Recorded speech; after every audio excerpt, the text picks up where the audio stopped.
Tonight, the 8th of April 2026, we're getting a fairly high contrast view of Jupiter right now. In fact, I'm making a rather large white oval here, just north of the south temperate belt. The two equatorial belts are hinting at a variety of texture, but it's very subtle.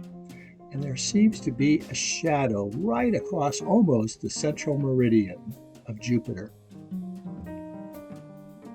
And I can't quite be sure, but it certainly does seem to wax in and out of high contrast sharpness. The poles, the south temperate belt also seems to be displaying both of its frontiers.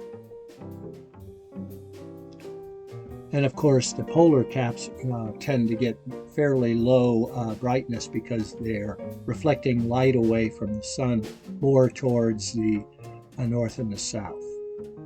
I'm going to push the magnification up once again. I'm hoping that we can come up with an algorithm where we can determine Jupiter's apparent size based on the matrix seen on the screen.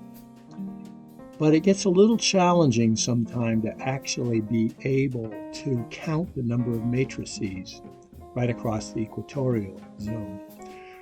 This magnification, by the way, is quite astonishing that we can get. Right now we're at 500% e-zoom, and basically that's like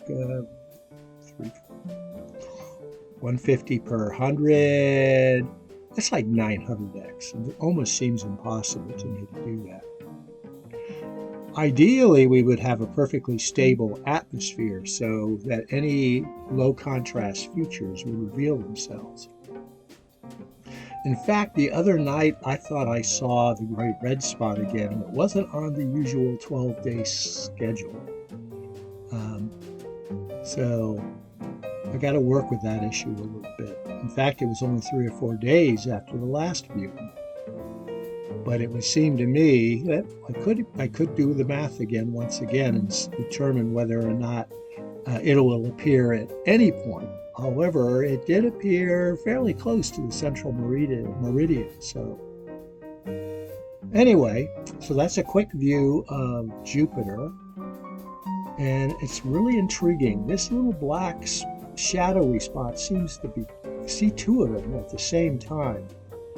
I kind of rather doubt that that's two transiting shadows, but not following any of the reports in real time online because I'm more interested in deep sky astronomy. It really does need to be confirmed. And with that, I'm going to say, Carpe Noctem.